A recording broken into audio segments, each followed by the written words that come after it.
Assalamualaikum warahmatullahi wabarakatuh. Apa kabar anak-anak? Semoga semua dalam keadaan sehat walafiat. Tetap semangat belajar di rumah ya. Ibu doakan semoga pandemi cepat berlalu agar kita bisa kembali belajar di sekolah seperti biasa. Anak-anak, kali ini kita akan belajar tentang transformasi.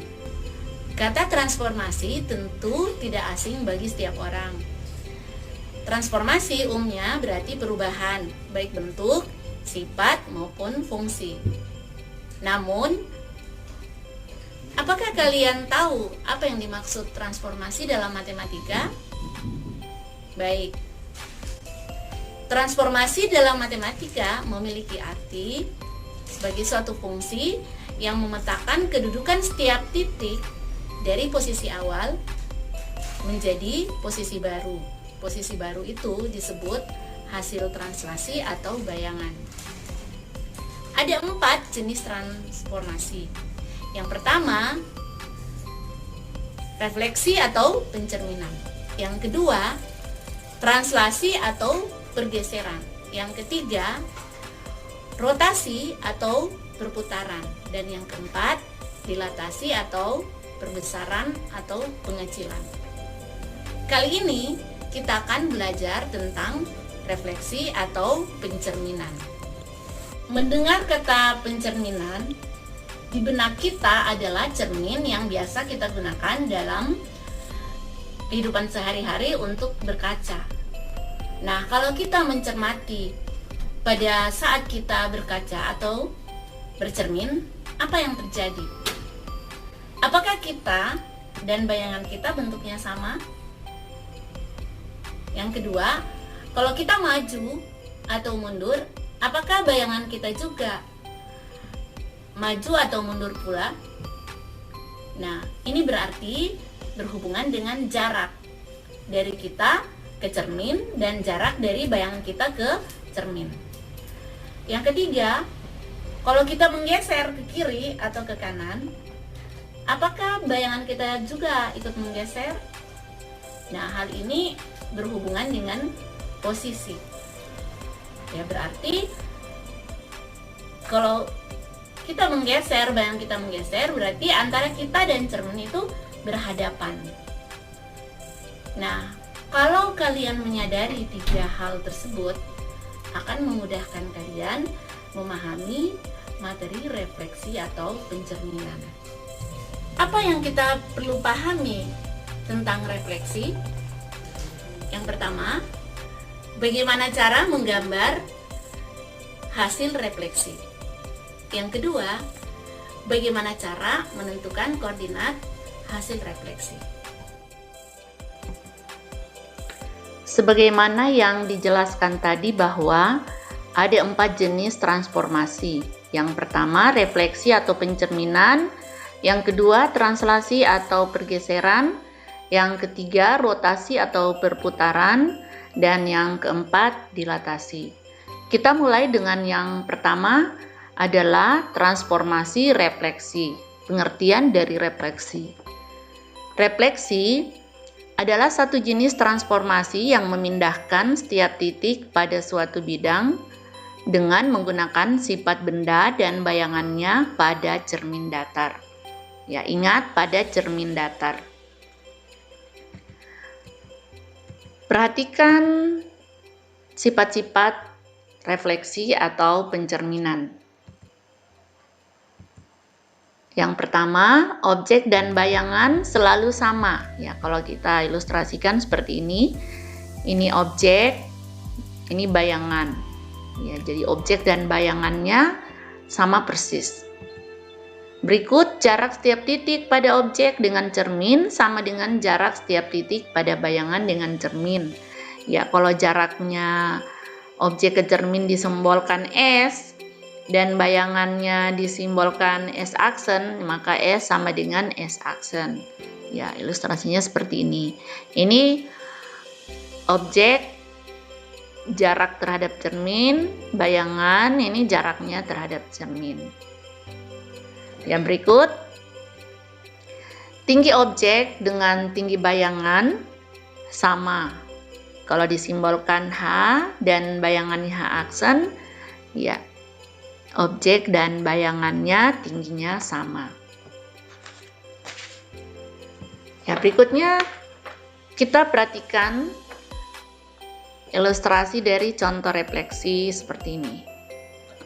Ya, berdasarkan sifat-sifat tadi kita lihat kalau dimisalkan ini objek yang biru dan yang merah itu adalah bayangan, ya kita ilustrasikan ini sebagai cermin. Nah, perhatikan objek dan bayangan sama persis dan jarak setiap titik yang bersesuaian juga sama. Ya, demikian pula ini. Ya, kemudian contoh yang bukan refleksi. Perhatikan, ya kalau yang biru adalah objek, yang merah adalah bayangan, ya kita ambil titik ini. Ya, ternyata titik ini objek ke cermin lebih jauh atau lebih panjang daripada jarak bayangan ke cermin. Nah, ini contoh yang bukan refleksi. Nah, ini lagi. Kalau ini objek, ini bayangan, ya terlihat bahwa berdasarkan sifat-sifat pencerminan atau refleksi, ini bukan contoh bayangan dari refleksi. Berikut cara menggambar bayangan hasil refleksi.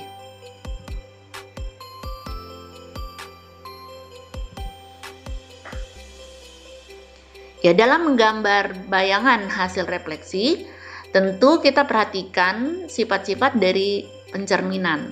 Ya, langkah-langkahnya sebagai berikut. Yang pertama, gambarlah ruas garis yang tegak lurus terhadap garis alfa dari P, Q, S. Ya, dari titik P, titik Q, titik R, dan titik S. Ya, kita misalkan bangun ini yang akan digambarkan bayangannya terhadap sumbu cermin yang disimbolkan sebagai alfa. Jadi langkah pertama, kita menarik garis tegak lurus. Ya, di sini harus tegak lurus. Ya. Jadi tidak boleh kita menarik garis ke sana yang tidak tegak lurus. Ya, harus berhadapan. Ya, kemudian kita beri nama. Kalau kita garis tegak lurus, kita beri nama di sini P aksen karena bayangan dari P, Q aksen bayangan dari Q, R aksen bayangan dari R, dan di sini R aksen bayangan dari S. Lalu titik-titik bayangan itu dihubungkan. Ya, maka akan hasilnya seperti ini. Jadi terlihat bahwa P aksen, Q aksen, R aksen, dan S aksen adalah bayangan dari P, Q, R, S. Ya, seperti ini cara menggambar bayangan hasil refleksi.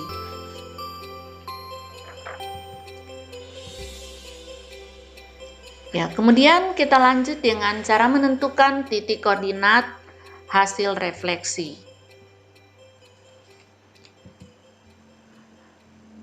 Perhatikan cara menentukan titik koordinat hasil refleksi berdasarkan sumbu dan garis. Yang pertama, kita mulai dari menentukan koordinat hasil refleksi berdasarkan terhadap sumbu X.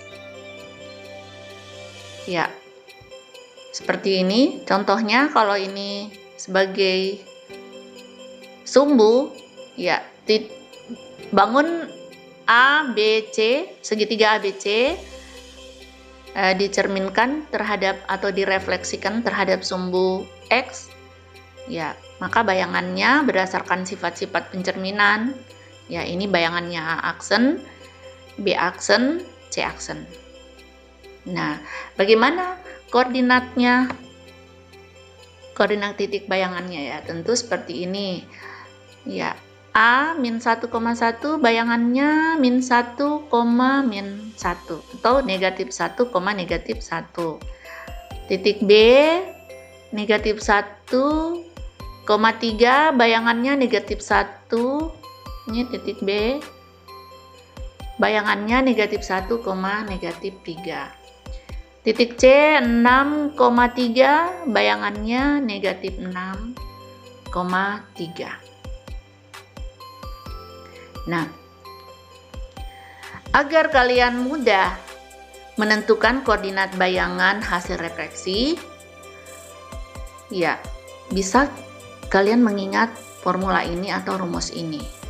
Ya, jadi kalau diberikan soal, tidak harus menggambar bidang koordinat, bidang kartesius, tetapi bisa dengan mengingat formula ini, rumus ini, ya, bahwa pencerminan terhadap sumbu X, ya, aturannya sebuah titik kalau dicerminkan terhadap sumbu X, bayangannya X, min Y. Ya, contohnya seperti ini.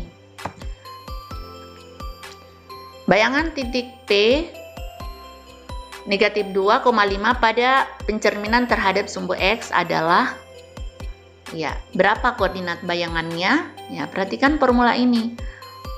X, Y menjadi X, negatif Y, berarti menjadi X-nya tetap, Y-nya menjadi negatif. Ya, berarti bayangannya adalah negatif 2, negatif 5. Ya, seperti itu. Nah, selanjutnya menentukan koordinat hasil refleksi terhadap sumbu Y. Ya, perhatikan. Ya, segitiga ABC dicerminkan terhadap sumbu Y. Bayangannya A aksen, B aksen, dan C aksen. Koordinatnya masing-masing seperti ini. A 3,9, B 3,3, dan C 6,3. Bayangannya berturut-turut.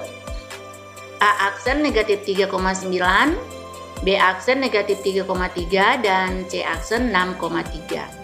Ya, sebagaimana yang Ibu katakan tadi, agar mudah menentukan bayangan dari titik koordinat bayangan refleksi terhadap sumbu X, ya, kita atau kalian perhatikan atau ingat rumus ini, ya, bahwa refleksi atau pencerminan terhadap sumbu X, ya, jika sebuah titik X, Y dicerminkan terhadap sumbu Y, bayangannya menjadi negatif Y, X.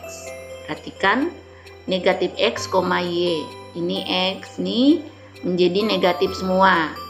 X-nya yang berubah. Ya. Y-nya tetap. Perhatikan contohnya. Ya. Bayangan titik Q 8,2 pada pencerminan terhadap sumbu Y adalah, ya, perhatikan berdasarkan rumus ini atau aturan ini, ya, X-nya yang berubah, berarti bayangannya adalah negatif 8,2. Nah, ini berlaku untuk semua titik, ya, pada bidang koordinat. Ini Ibu hanya contohkan satu saja, ya. Berikut refleksi atau pencerminan terhadap garis Y sama dengan X.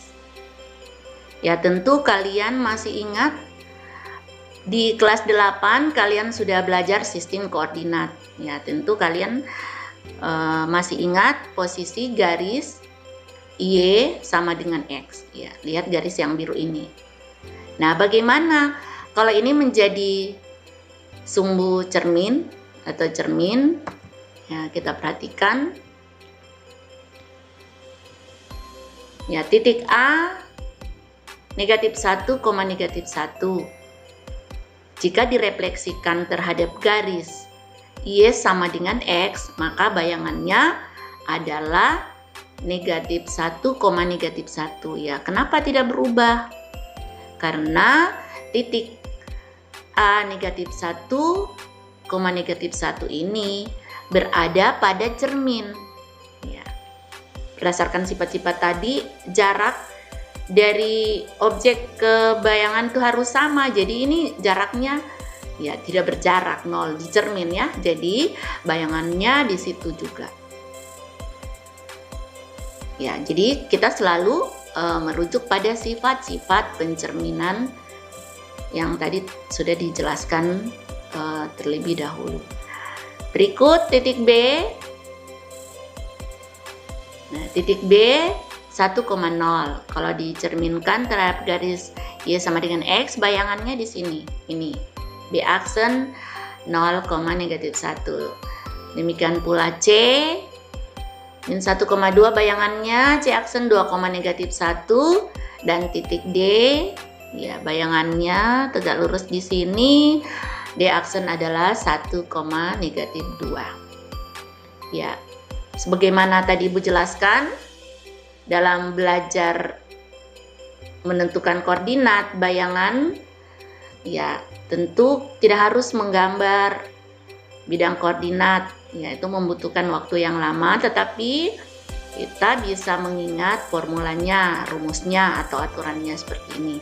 Untuk refleksi terhadap garis Y sama dengan X, ya aturannya Y sama dengan X jika dicerminkan terhadap garis Y sama dengan X, hasilnya atau bayangannya adalah Y, X. Ini dibalik. Nah, contohnya seperti ini.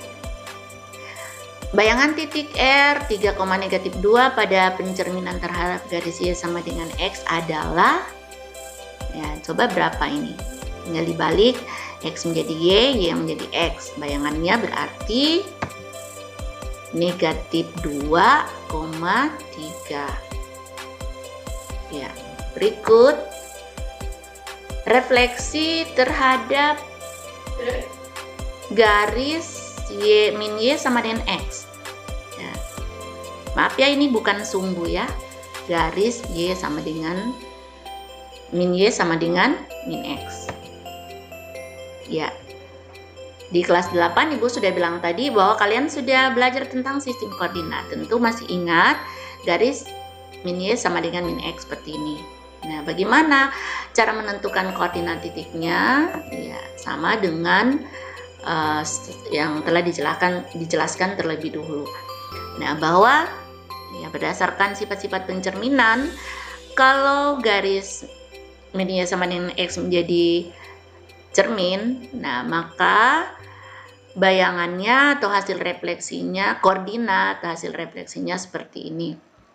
Titik A 1,-3 bayangannya tentu di sini ya. Tegak lurus ini bayangannya -3,1. Titik B -3,3 bayangannya -3,3 ya. Kenapa bayangan titik B tetap? Ibu sudah jelaskan tadi ya, karena kenapa? Karena titik B itu pada cermin ya, sehingga bayangannya juga di situ karena jaraknya harus sama ya. Ini tidak mempunyai jarak, berarti bayangannya tetap. Titik C ya, bayangannya di sini aksen -7, -1 menjadi 1,-7, dan titik D -2,5 bayangannya D aksen 5,-2 ya. Kalau kita perhatikan ini, nah sebagaimana yang Ibu katakan bahwa agar mudah menentukan koordinat bayangan dari pencerminan terhadap sumbu atau garis. Ya, kalau ini terhadap garis Y sama min Y sama dengan X, ya maka kita harus mengingat aturan ini atau rumus ini. Ya. Kita lihat contohnya, bayangan titik R 1, -2 pada pencerminan terhadap garis negatif Y sama dengan negatif X adalah, ya perhatikan dibalik tapi tandanya berubah. Berarti menjadi berapa? Iya, 2, -2 menjadi 2, ini X jadi Y, dari 1 menjadi -1. Jadi R aksen adalah, ini R aksen ya, 2,-1. Ya, selanjutnya refleksi terhadap garis X sama dengan H. Ya, maksudnya ada sebuah garis yang X-nya sebuah bilangan, ya disebut sebagai H. Ya, contohnya seperti ini. garis X sama dengan H itu akan sejajar dengan sumbu Y. Nah, bagaimana cara menentukan koordinat hasil refleksinya? Ya, ternyata ini ada formulanya, bahwa jika sebuah titik dicerminkan terhadap sebuah garis X sama dengan H, maka bayangannya 2H kurang X, Y. Ya, 2H kurang X, Y. Ya, bagaimana cara menghitungnya? Kita lihat, ini contohnya. Bayangan titik R 1, negatif 2 pada pencerminan terhadap garis X sama dengan 3 adalah, ya, X sama dengan 3. Berarti nanti kita ikut aturan ini. Kita menggunakan aturan ini, berarti hanya 3. Berarti 2 kali 3 kurang 1,2. Y-nya tetap. Ya, jadi R aksennya berapa?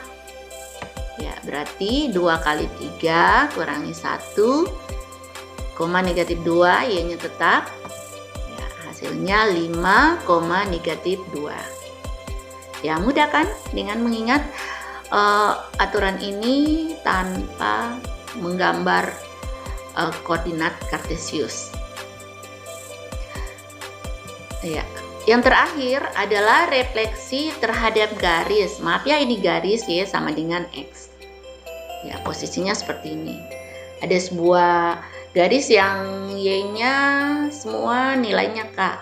Ya, sehingga garis itu akan sejajar sumbu X. Nah, bagaimana cara menentukan koordinat bayangannya atau hasil refleksinya? Ya, kita lihat formula ini.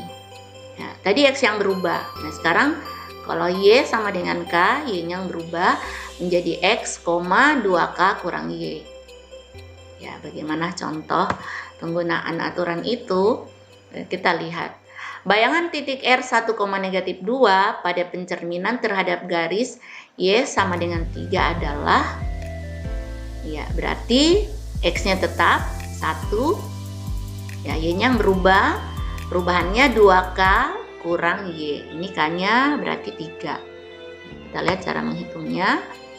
1,2K kurang negatif 2. Berarti menjadi tambah 2. Hasilnya R aksennya 1,8. Hai anak-anak, demikianlah penjelasan tentang transformasi refleksi. Bagaimana? Apakah sudah bisa menggambar bayangan hasil refleksi? Dan apakah juga sudah bisa menentukan titik koordinat hasil refleksi? Ibu harap semua bisa ya. Terima kasih atas perhatiannya. Semangat belajar. Wassalamualaikum warahmatullahi wabarakatuh.